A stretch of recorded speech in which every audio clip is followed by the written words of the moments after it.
No, it's me that's talking about it. Brilliant. Welcome to My Guy Reviews, the podcast.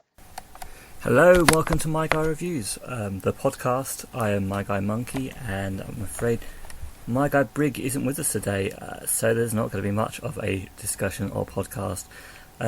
We did record this episode, but we've lost most of the audio, apart from the segments. So he will be joining us for the segments, but now he is away for Christmas. So I've just come to say Happy Christmas and bring you a recap or a summary of the episode that is completely now lost.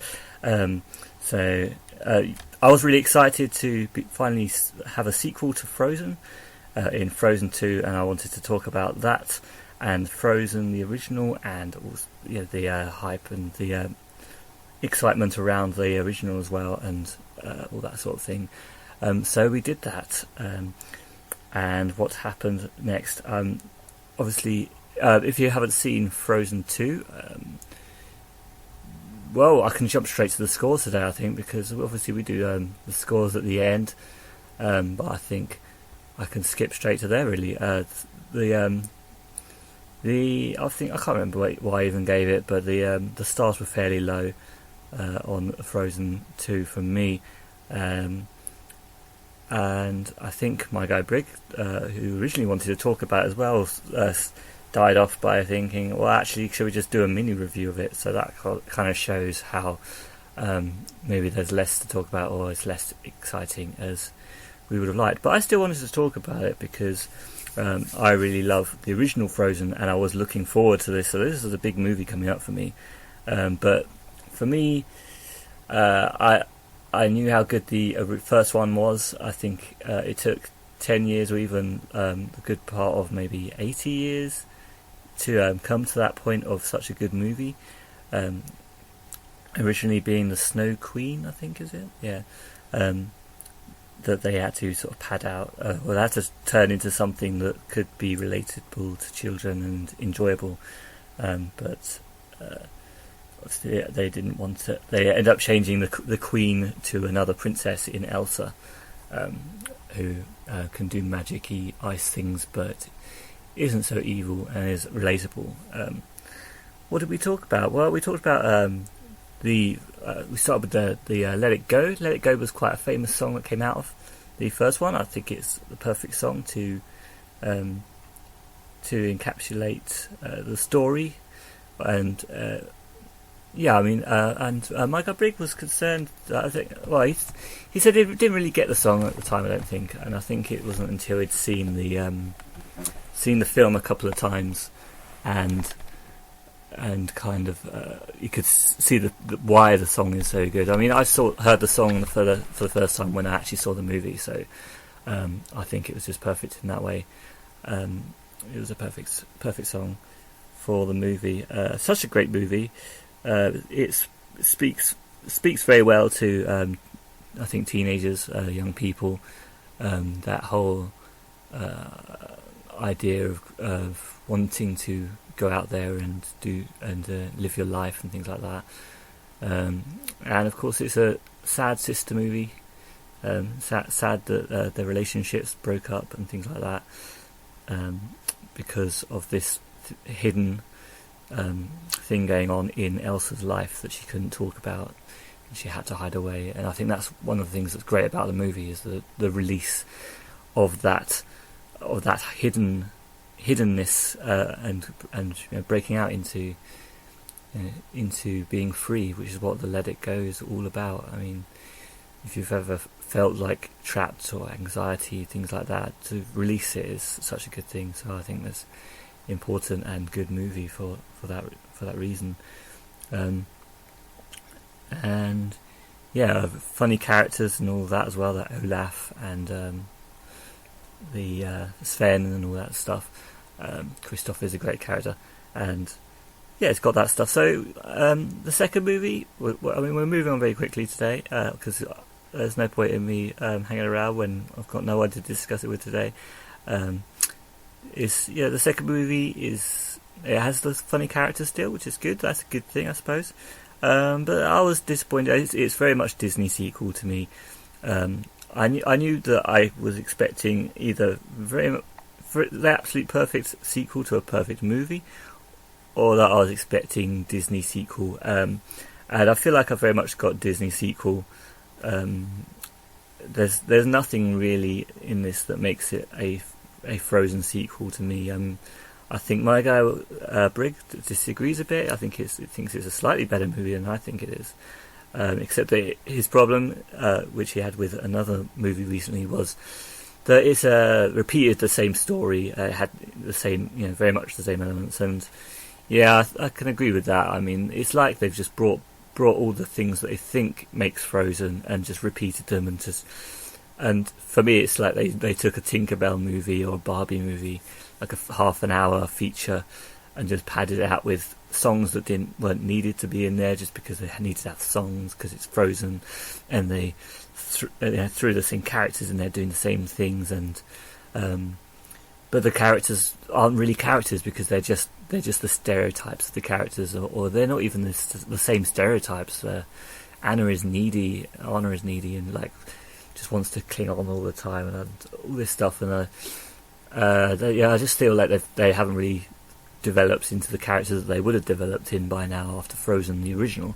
And there's certainly no sort of real believable and relatable character stories in this, whereas the first one are completely... the songs in the first one are there to encapsulate the very core of the character, and and that's why they have good purpose. Whereas this one, they just have songs that are about... I like to say they have songs about them brushing their teeth, but it's not literally. But I'm sure there are Disney sequels where there will literally be people singing about brushing their teeth, because they got up in the morning because they need a song, and that's the song they do, and they're just weak songs. There's a couple of there's at least one standout song that's supposed to be strong and a strong single, but again, I think that's just made as a strong single rather than actually tying into the story, which with Let It Go, it tied, it was part of very core to the story, and a character's probably the more important thing. Whereas the song that I can't even remember at the moment, there is a very obviously pop song.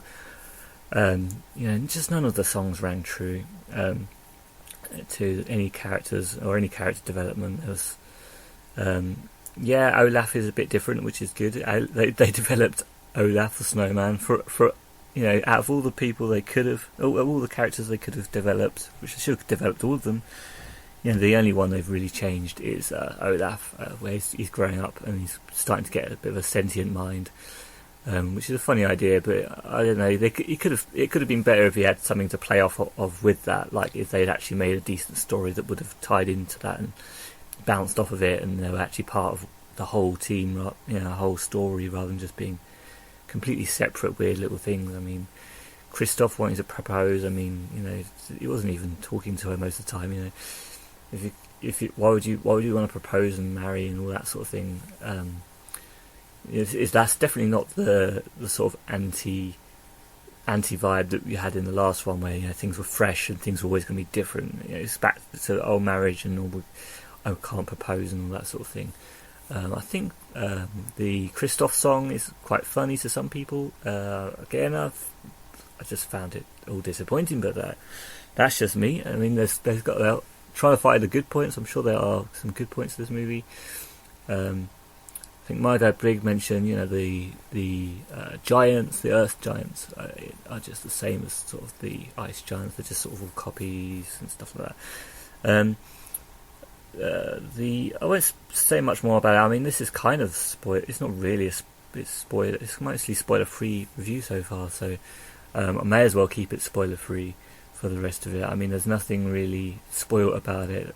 The elements that I've mentioned are kind of not important anyway, and the most important elements are kind of suck anyway. So without doing a proper discussion, there's no need to spoiler it any further. So the final thing I had was as it was my topic, I had a Disney sequels challenge for My Guy Brig, where I paired up a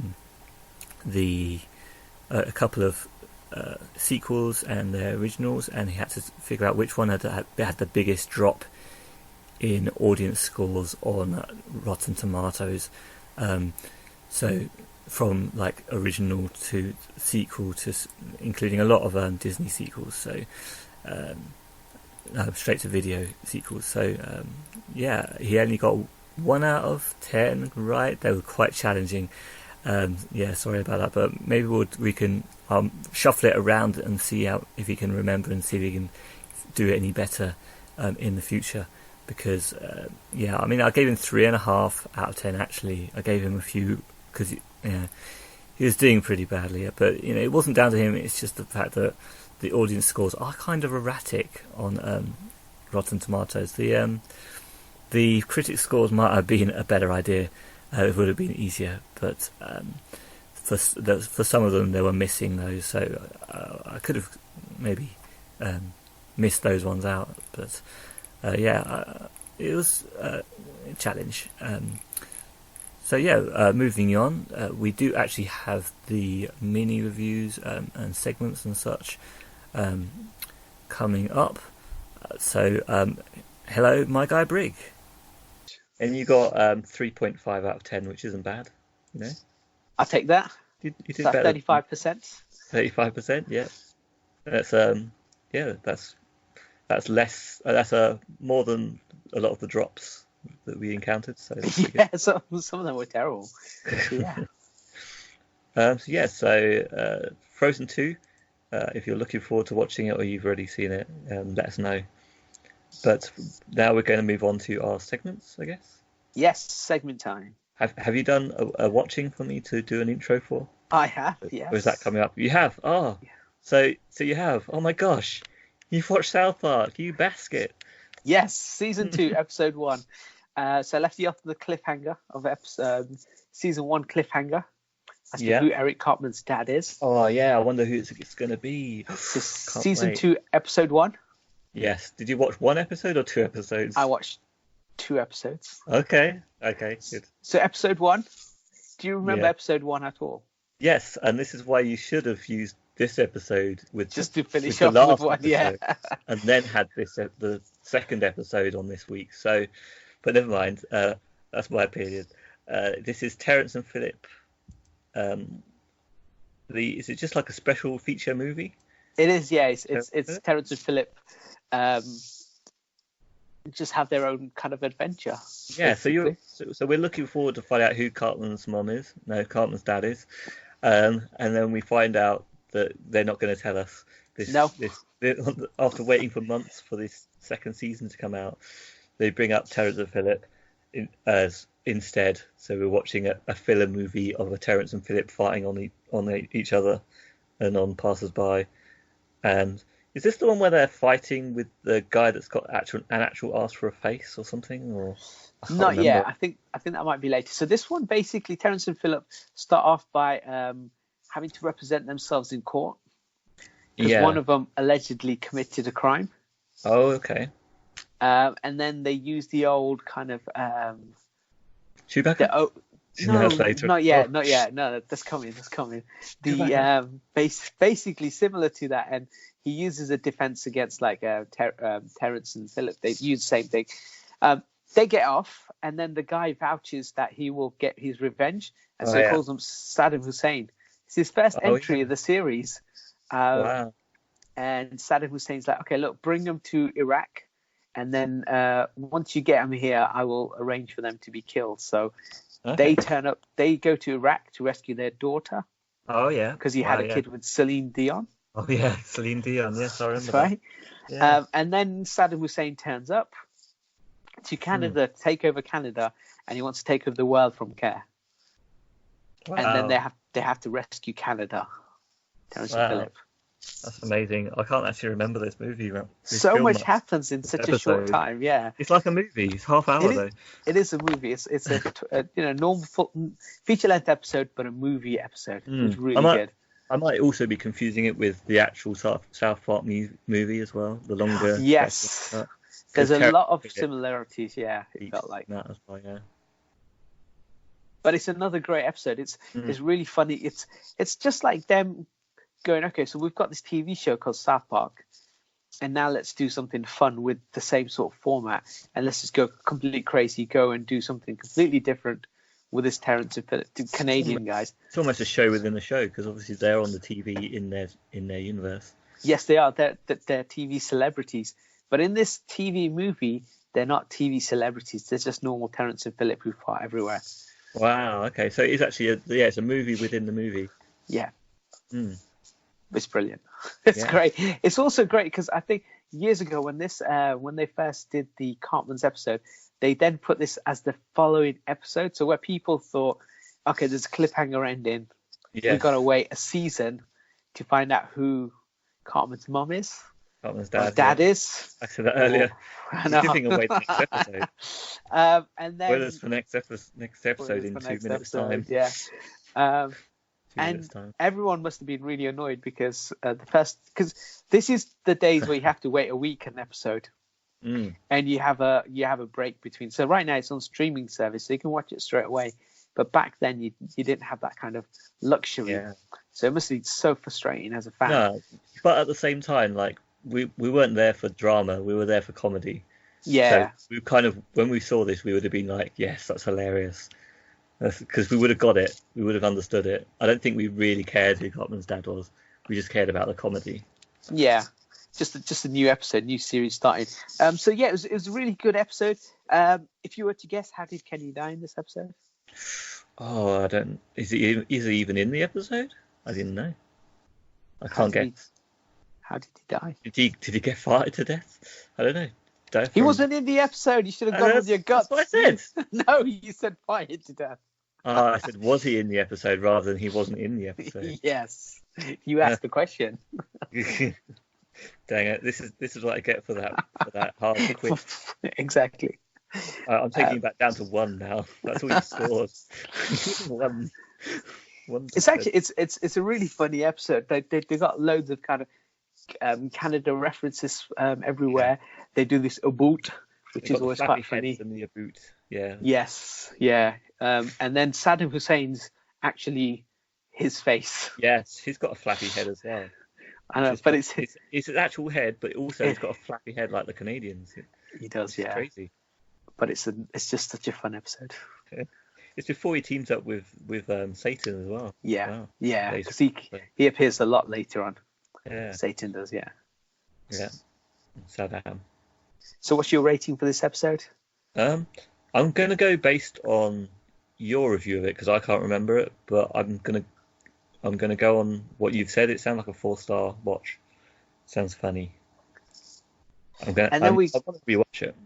Yeah, you should definitely rewatch the first few episodes, and definitely this new season. Definitely, it's really, really good. And then that leads us into the meat of season 2, episode 2. Yes. So last week, get it resolved. Who is Cartman's dad? Yes. Do you remember this episode? I remember that Cartman's dad, spoilers, is Cartman's mum. Yes. Because she's a hermaphrodite. That's right. But then, do we find? I don't think we know who is. Then that's them shitting on the audience again and not giving away anything. Because I don't know who turns out to be. We don't find out who his mum is, do we? No, we don't. That's you're just right. the answer. It's like we never find out anything. But what's great is the episode starts up and then someone shoots the doctor. Oh yeah, because he's just about to make the reveal. Yeah. Reveal. So then it carries on, I guess. And then what they do is they do a reenactment of what actually happened. Oh yeah. Where they get America's Most Wanted turns up. Oh. Cool. And then they get snowed in. Wow. And then they have to eat each other. This is just the mix of so many different things, isn't it? They have to eat each other. They got Snowstorm, powers out, all sorts of stuff going on. Yeah. And then Kenny is in this episode and he does die. Do you remember how he dies? No, I don't remember. Yeah, do you want to take a guess? No, I don't know. Okay, so in this episode, they're at the hospital. They're trying to rescue the doctor, the professor, Okay. And then this guy comes up with this idea. He goes, well, we'll be team A. And in team A consists of the doctor, the nurse, chef, Stan, Kyle, Cartman, and team B is Kenny. All by himself. This is just like they used something similar in South Park the movie, which is hilarious and super racist. Is Operation Get Behind the Blacks. You remember that bit? Yeah, I remember that, yeah. And this is exactly that kind of scenario where they've just come up with a scenario and he just made it all up. Sounds completely just so they can have Kenny out by himself while they sit sipping cocoa. Yes, and so you have to go out in the snow. It's the power. It's to do the power generator, and the cable's missing. Yeah, it's like a Jurassic Park sort of situation, isn't it? It was exactly that. Yeah. And because the cable's missing, he has to become the cable himself. Yes. Okay. Yeah, I remember that. And he sacrifices himself for the good of the hospital. Well done, Kenny. Poor Kenny. Poor Kenny. It's a good episode though. Yeah. Really funny. And then they eat all the people who are reenacting the crime scene, which was really good. As they reenacting, they eat them. Nice. Yeah, because they lost power and because they got snowed in, and it'd been 4 hours since they'd all eaten. Yeah. they got hungry. Oh, I could eat another one right now. Yeah, that's it. I remember that. Yeah. And they slowly just eat everyone. They're like, I'm really hungry. You ate like an hour ago. Yeah, but we're gonna die. Oh, it's great. It's also it's again, because it's not pop culture heavy. It's just a fun episode. And actually, if you want, they give you a payoff in a different way. They do tell you who Cartman's dad is. They do resolve that, but actually leave you with another unanswered question, which never gets resolved thereafter. But it's just so funny. Which is that? So I have to watch it to find out. Yeah. Okay. Well, that was South Park. Yeah, it's a South Park watch done. Excellent. Have we got some mini reviews? This is the next segment. Mini reviews. I got around to this last week. I watched a film on Netflix called The Irishman. Oh yeah, okay. So this is Martin Scorsese's latest film that's been hailed as this incredible kind of back to form, the best gangster movie ever made. All the critics are kind of like... Sounds hyped up to me. Critics have been raving about this film. Yeah. And then it's now available on Netflix. Yeah, and you didn't like it. I think it came out and it got a very limited release in a couple of cinemas. The reason for that is so they can get it into film festivals because it got cinematic release. Yeah. And it's based on a book called I Heard You Paint Houses. Okay. And the film is Robert De Niro is a painter and he paints houses. Okay. That's wow. it. They should have changed the title. It kind of says it all. Yeah, basically. So Robert De Niro read the book I Heard You Paint Houses by someone called Charles Brandit, I think. And then he came up with the idea to Martin Scorsese's, we should do this. We should turn this into film. And then, it took him quite a while to get this film out of kind of development and into kind of the main cinematic thing that it is right now. But it's because what they've done is they've de-aged the people. So in the film, you'll have Robert De Niro, I think in his like 30s or 40s, and playing up to 80-year-olds. So they've got him in three different time groups, really. And the same with Al Pacino, same with Joe Pesci as well. How does that look? Does it look convincing? It looks good, but it can look... some of it you could tell isn't real, but some of it looks really good. Okay. Where it does have a problem is there's this bit where Robert De Niro runs into this butcher shop. I think it's the butcher. It's the shop, and he attacks this man, and you could tell it feels like what would be not a 40-year-old person beating up another person. What's really a 60 or 70-year-old man? Yes. Because he's not as quick. He's not punching as quick, and so he's still. Yeah, I was thinking that when you were saying it. Even acting wise, you might have like you'd have a different perspective on the way you look at things. So even if you look the same, you wouldn't necessarily act the same. And yeah, because I watched the film and then I watched the in conversation bit, and I think it makes sense to use the three actors as young and as kind of middle-aged to old. Yeah. Because the mannerisms, your posture, the way you stand, the way you walk, once you've established that as a character of whatever age, if you're going to get a young actor to do the same thing, or a younger version, you have to have them watch the whole film while it's being shot. Yeah. They have to then be around Robert De Niro or Joe Pesci so much that they pick up on all the little details, which is really difficult to make it seem like it's a seamless film. So this way, CGI their faces, de-age them, but it's the same person doing the same acting. So that works. All of that works.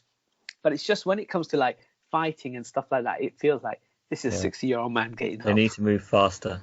Yeah. Should sped it up a little bit or something. And in some cases, you could tell what by De Niro's posture, he's not the 40-year-old man. He's kind of stood like an older gentleman, even though his face is young and they've done the CGI and stuff. Yeah, it just feels a bit like that.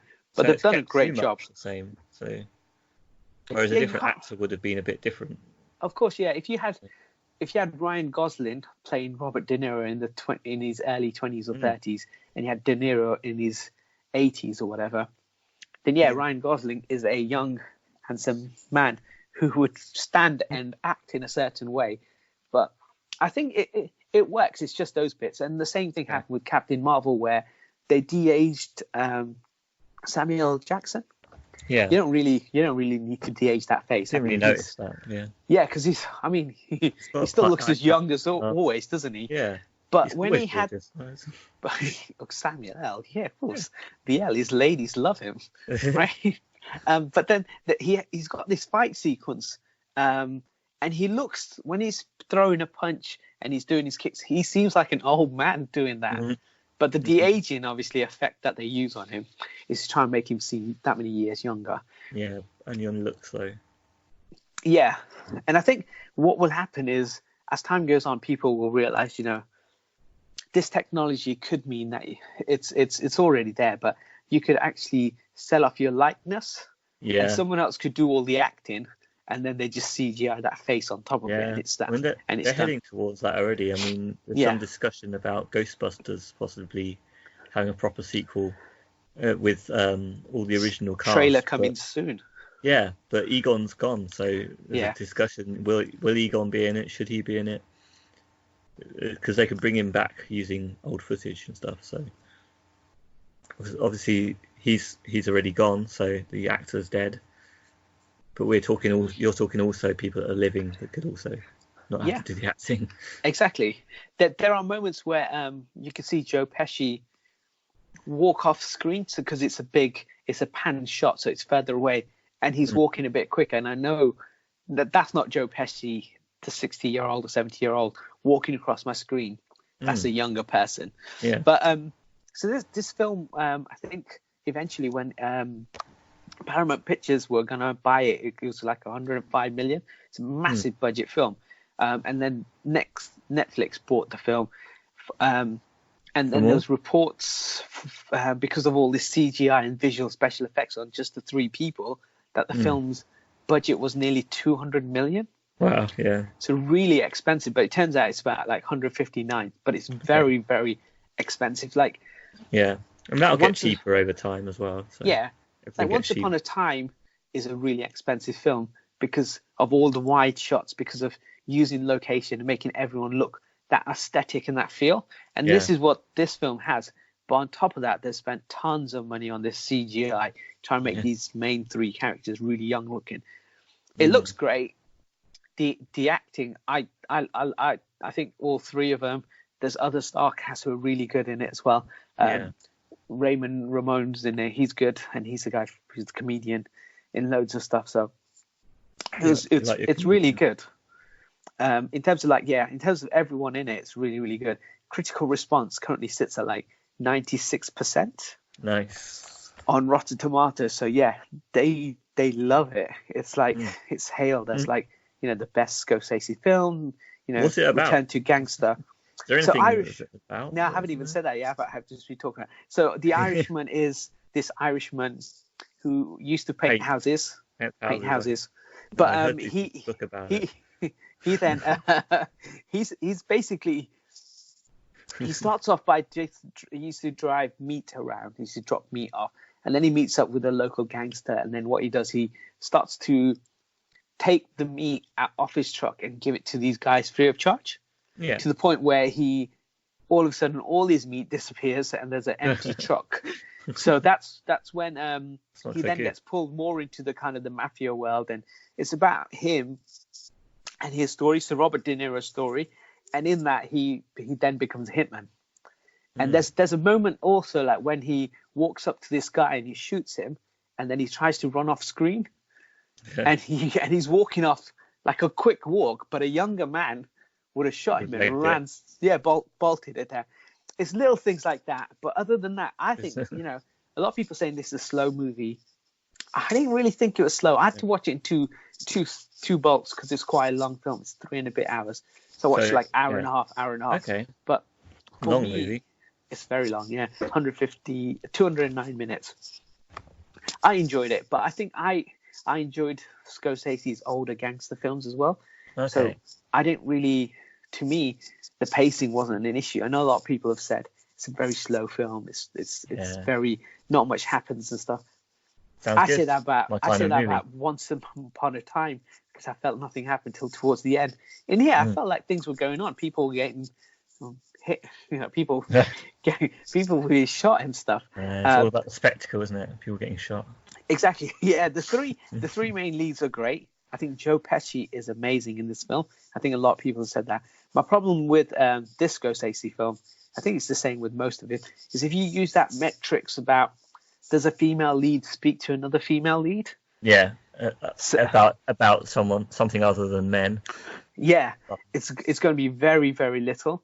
There's so if you look at the starring, you got De Niro, Al Pacino, Joe Pesci, Ray Romano, Bobby Cannavale, and then you got Anna Quinn, Elsa. I think her name is, and she's the fifth, 1, 2, 3, 4, 5, 6 billing on the film list. Yeah, and she's only got 5 lines or 7 lines. Someone said in the film, or 7 words, is it? That's all she says in the entire film, and she is 7th on that list. Was the character important to the story though, or she just part? No, she plays his daughter, but she doesn't have a lot to say. But she appears in the film, but she's there in the background at times. Yeah, I know what you mean. She's not saying anything, but if it's a fairly historically accurate in some ways story, yeah, it could be. But there are moments in the film where she doesn't have to say anything. She gives him a stern look, or she acts a certain way, and you're like, shit, there's a reason why. Other than that, there isn't many female leads in this, and it's a very whitewashed film, if we're to say. But maybe that's because when it's a gangster film of that time, these were the main characters in the film anyway. When you say whitewashed, what characters do you think were supposed to be black then? I think Robert De Niro should have been a young black Samuel L. Jackson. Okay. But historically, was he a black character? Because we're talking. No idea. I just thought. I thought you said just recast it with black characters. So Al Pacino could be played by Sidney Poitier. Yeah. I mean, Joe Pesci could be, because he's a comedian, Kevin Hart. All right. So I mean, I could carry on. Ray Romano, because he played like a lawyer type. Maybe Ice Cube would be good at that role. Will they rename the film as well? Yeah, instead of being the Irishman. Yeah. No, I think 50 Shades of Black. Yes, they did. I think it's because it's only based on it's based on novel. There's some truth behind it and stuff. But I enjoyed it. I think it is long. It is 3 and a bit hours. It is a long film, but it's good. It's good. How many stars would you give it then? Because I'm not convinced. I'm kind of interested, but. It's if you like the old, if you like Casino, I think it's more Casino than Goodfellas, because Goodfellas more things happens. I think it's more like Casino, but actually it touches on a subject matter that was about unionization, about the presidency at that time. So if you're aware of any of that, I think you'll hold truer to you, and you might find more out of the film. Yeah, that sounds interesting. And it's about the U.S. Kind of aspects of it. So it's the U.S. presidency, those things. Oh, okay. But yeah, So it's set in the US then. Yeah, The Irishman. The Irishman in the US. They should have called it Irishman in the US. Yeah. Where is it set in the US mostly? Is it New York or? I think he likes shooting in New York, so maybe. Maybe, okay. We'll find out. But I like it because it's also, there's some people who don't like films that are narrated to you, and Scorsese does quite a few of those kind of films, and this is one of them. So as soon as De Niro started narrating to me, I thought, yeah, I like this film already. As long as it's good narration, you know. Oh yeah. It's a bit like if you put it's a bit like if you put songs into a movie, make it good. Make it pointless. make it good use of the songs. Make good use of the narration, then it can be good. But you do a better job saying the things than I do. So yeah, well done. It's well worth watching, I think. Okay. It is. You have to invest some time into it because it's 3 and a bit hours. But yeah, I enjoyed it. I think this is one I would have gone to the cinema to watch because, like, Wolf of Wall Street was a film I initially didn't want to watch. Yeah. And so I avoided the cinema, and I watched it on streaming. And I was like, you know what? The 3 and a bit hours kind of whizzed by. Yeah. It was really good. This film will feel like 3 hours, though, I think. Okay. Yeah, I might watch this one then. I might get it out. It sounds like a maybe worth it while investment of 3 hours. Yeah. Maybe over two sittings, but it's worth it. You said it's cinema watch, so yeah. I have to trust you on that and give it a go. Will I be disappointed? Yes, you will. Oh, no. Well, I can't watch it then.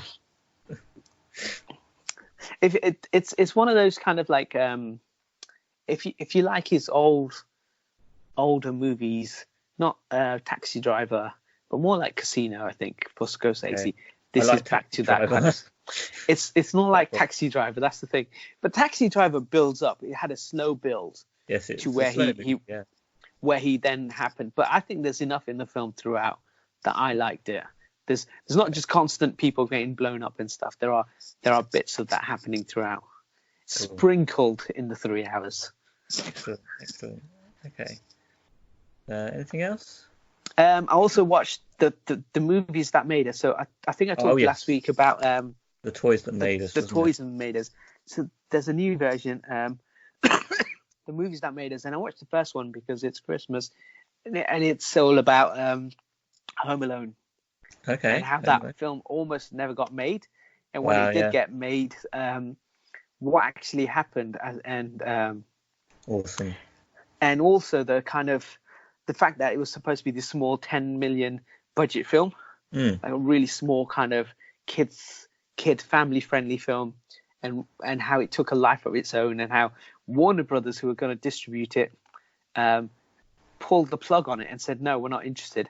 And then 20th Century Fox picked it up, and it became like the highest grossing comedy of all time. Yeah. And how, but what was also incredible was when I was watching The Thing, Chris Columbus obviously directed Home Alone. He's gone on to do other things, other comedies. He's done Harry Potter films as well. But what was amazing is like him and John Hughes. Like John Hughes used to write. When you watch the stuff, they'll talk about scripts that he used to write over weekends. Yeah. Go away for a weekend between Friday and Sunday. He'd have a script ready by Monday. Nice. And one of them was Home Alone, and it's incredible, like the things that the two of them worked on. So Chris Columbus worked on Gremlins. That's his story. The Goonies was his story. Yeah. And then like some of the other things he had done as well. Like once he started after Home Alone, he had obviously Home Alone 2, but he had Mrs. Doubtfire's his as well. Wow. Obviously the Harry Potter films are his. Yeah. So he's had a lot of big Sounds like films. A topic. Remember his name for a topic. But then he did direct Pixels as well, so he didn't always have great movies. We can talk about his worst movies. We can talk about Pixels and talk about the other ones. And then you had John Hughes, who was writing the National Lampoon's Day films, 16 Candles, Breakfast Club, weird science, Ferris Bueller's Day Off, Very Trains, cult Planes, and movies, Automobiles. Like Uncle Buck, he had this huge list. So these two people just had this incredible list of like these movies they'd worked on, things that John Hughes had written, and he gave this guy a chance with Home Alone. It's amazing. But the films that made it, so there's 4 of them. One's Home Alone, one's Ghostbusters, which you just talked about. The other one is Die Hard, which you kind of brushed on as well in this show. And then the last one is Dirty Dancing. So I've watched this one because it's Christmassy, and in the UK there's a few films that come on every Christmas. One is Home Alone. One is Gremlins. It used to be Home Alone. Yeah, it still is, I suppose. Yeah, I'm sure it still comes on somewhere. And there's Die Hard is always now. Die Hard's on all year round. Just for no apparent reason, like whatever. Christmas movie. Exactly. So yeah, it's amazing when I was watching that, and then how they got Joe Pesci and how difficult he was to work with, and how they got the other actor, and how Macaulay Culkin was coming off Uncle Buck. All these incredible things, and you just, when you hear about these things, and you just think, the film, when we watch it, we appreciate and we love the film, but you don't realize how much hard work and effort went into building this film. That's the thing with really successful and amazing movies. It is a labour of love and collaboration of like amazing people doing things. And so that docu series is amazing. I'll finish watching that. I finished watching Final Space season 1, and I'm on to 5 episodes into season 2. So season 2 just got released, so I couldn't remember it. So I watched the tiny bit of the recap, which came up at the very start of season 2, and I was watching the recap, and I was like, I don't remember season 1. This is the problem I have when you watch a show which could be a year and a bit ago, and you forget all about it. And I was like, oh my God. I have the same problem with video games after a week. Yeah. I put it down, I can't pick it up again. So I went back and watched all of season 1 so I can get ready for season 2. And then I was like, oh, I remember this. I remember that. It makes sense. And now I'm ready for season 2. And season 2, I'm 5 episodes in out of 13, and it's really good. So Final Space is a story about this normal guy who gets caught up in this world of sci-fi. It's a sci-fi comedy series from Adult Swim, so it's kind of like a 2D animated film, TV show, and I really like it. I like it. I think it's really funny. I like the story, and Little Cardo is my favorite moon pig. Sci-fi comedy. It's on Netflix. Really, really well worth a watch. It's called Final Space. Season 2 is on there right now. There's definitely going to be a season 3 for that as well. What's amazing is when I was reading into Final Space, is the guys had this idea. They were kind of doing it hand drawn, and they're trying to get a Kickstarter similar to Charlie the Unicorn. And then Conan O'Brien saw it, and he said, you know what, go away and pitch this as a TV series. And they did that, and then they got a bidding war, and a couple of people started bidding for this TV show. Nice.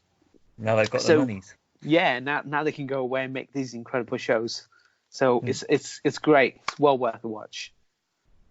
Cool, wicked. Sounds interesting. And that's on Netflix as well. It's on Netflix, same as Irishman. We are not sponsored by Netflix. But it is available there. But we do give them a ton of money. We sponsor them. Yeah, they've yet to give us any money in return for all the love we show them. Yeah, just basically a refund for the year would be nice. Yeah, a couple of years worth of refunds would be nice. Yeah. Well, start with 1 year, right? That's so fair. Start with 1. Yeah, or a week even, anything. Can't be choosy, just anything. Got to start somewhere, yes. And that's it, I think. That's it. Yeah, I think that's it. Okay. All I've done this week is I started playing Shenmue 2. I don't know. I don't know if you know much about Shenmue 2, or if you want to be sold it. But Shenmue was a game on the Dreamcast. I've got they're ports of 1 and 2, and there's a new one finally coming out, or finally come out now, of 3. Yeah. But I was halfway through 1 and I stopped. I couldn't be bothered to finish it, partly because I'd actually watched the whole story before anyway, so I didn't need to finish the story. But now I've got the third game, because I backed the Kickstarter about 3-4 years ago. Yes. So it finally arrived, but I can't play it because I need to play number 2 first. Oh. So, like, so I thought I better get on with number 2. So I finally started that. So 1 and 2 are both definitely classic. Because they're such old 3D games. They're like when 3D was first coming out. So they're nothing compared to what we would play now. So you have to sort of play them with that sort of eyes of someone seeing something from the past. You know what I mean? And just enjoying like the 3D world and the way that everything, how amazing everything would have been to see back then rather than now. And for that, it's still really good. The first one is set mostly in a small town, and most of the shops and things you can just walk in and you can talk to all these different people. And the second one is you actually go off to Hong Kong, so you've got a lot more dense streets and a lot of shops you can go in and people to talk to, which is really good. But it kind of makes it more obvious, I've found so far, that the things you can talk to the people about are always limited to the story. You can't really go outside of it in the way that it works. It's literally just, sometimes you've got options to ask about different things, but it's mostly just the same things.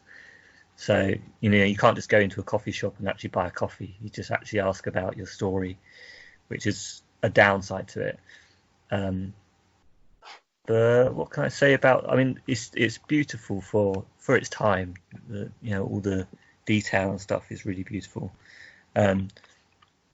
It's actually made by the guy that made Virtual Fighter before that, so it's a mixture of QTEs, fighting, and RPG story.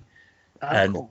They also went on to make, I think, Yakuza games are apparently sort of a spin-off from the Shenmue. So Shenmue, if you want more modern and action versions, sort of, that's probably the best place to go, is Yakuza series.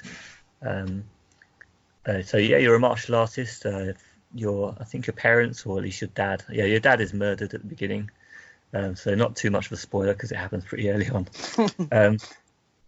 And you're just sort of figuring out sort of the mystery behind who done it and why, and that's about to make. And then by the second game, it's taking your chase sort of around the world a little bit. Yeah. But it's very much like that sort of linear story in that way, though.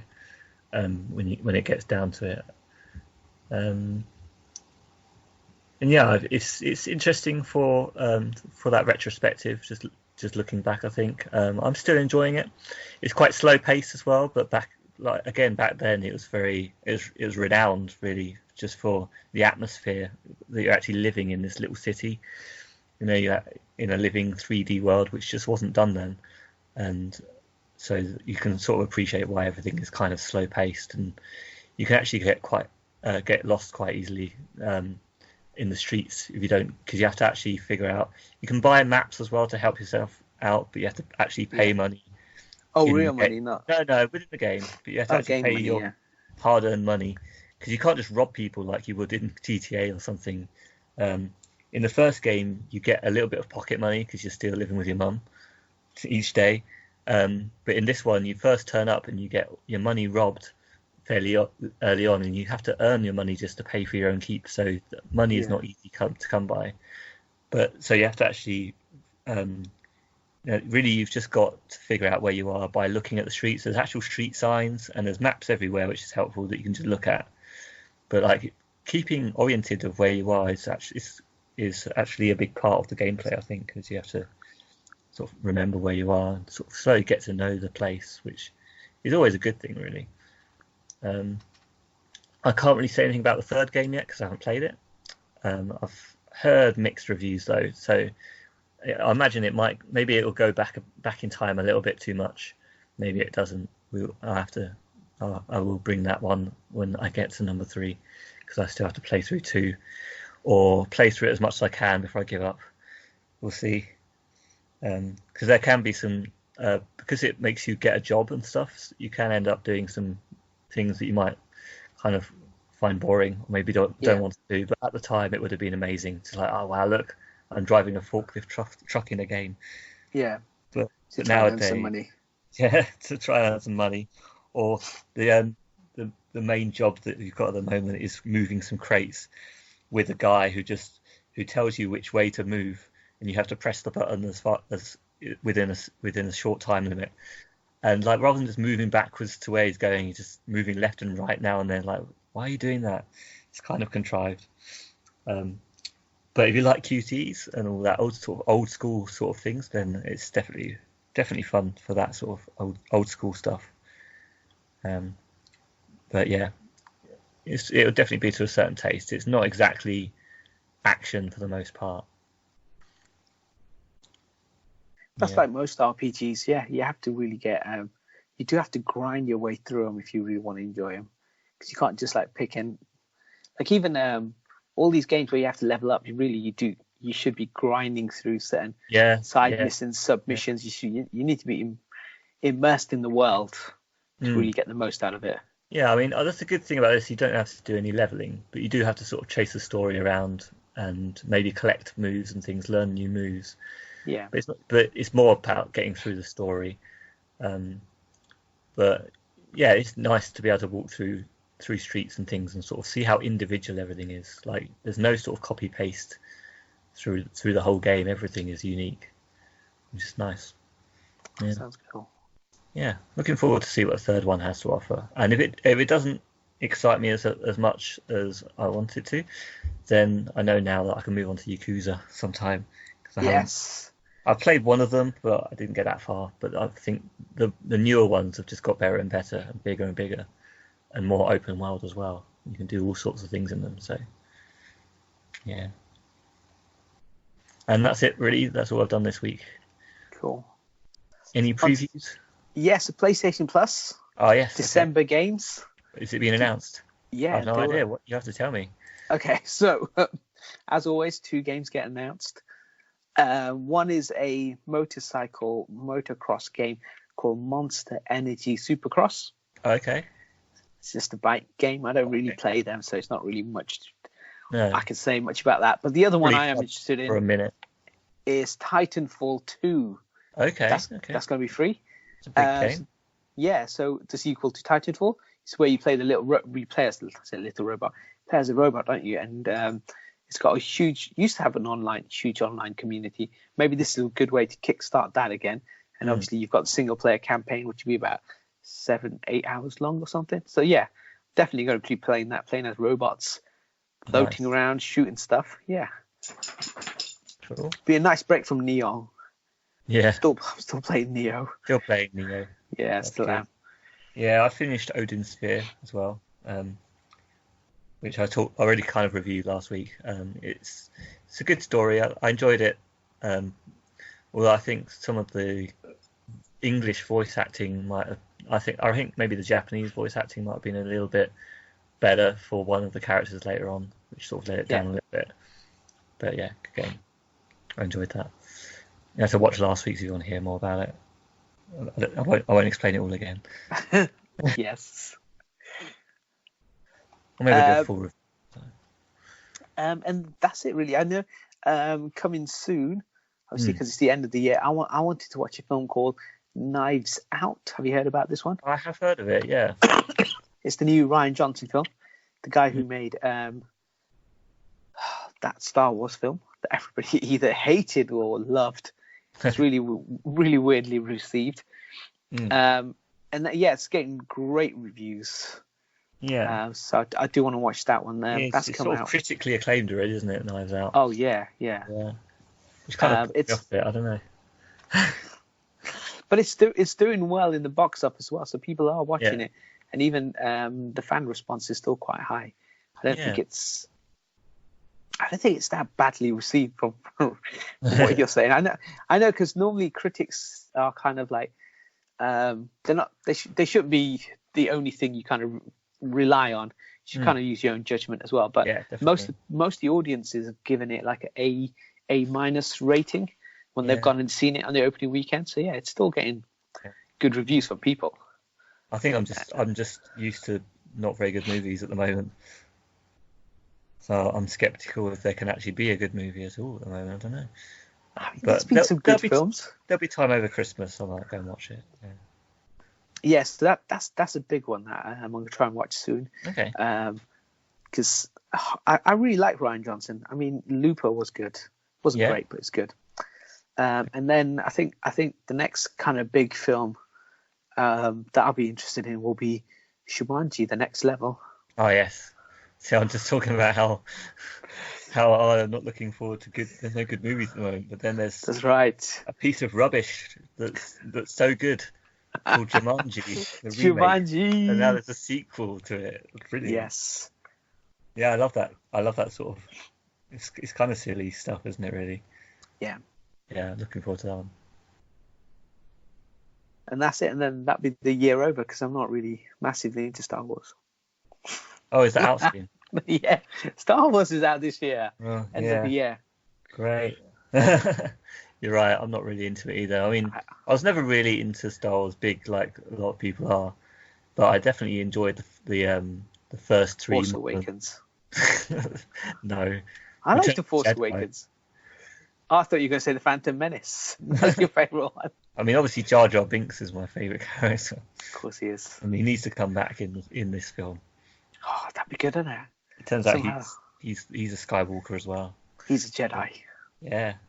He's turned into a Jedi in the space of the time that we've had away from him. That'd be pretty cool. Brilliant. Yeah, and then that'll be the end of the year. There's no good films. Oh, January will be Grudge, the new reboot. I'm looking forward to that. A new reboot. Lovely. Yeah. I love horror films. Cool. Okay, so how can they contact us? Oh, I say this to you every week. I say to you this. Read the description below. Good answer. Thank you for watching. listening. Watching on YouTube, listening on whatever your iTunes podcasting. Liking and bookmarking and subscribing, telling a friend. Thank you for doing all that. Yes.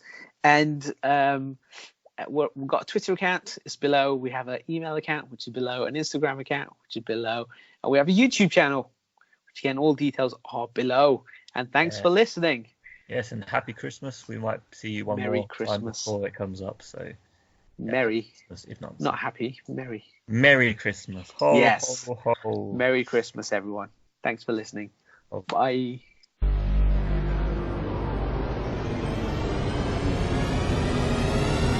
No, it's me that's talking. Brilliant. My Guy Reviews, the podcast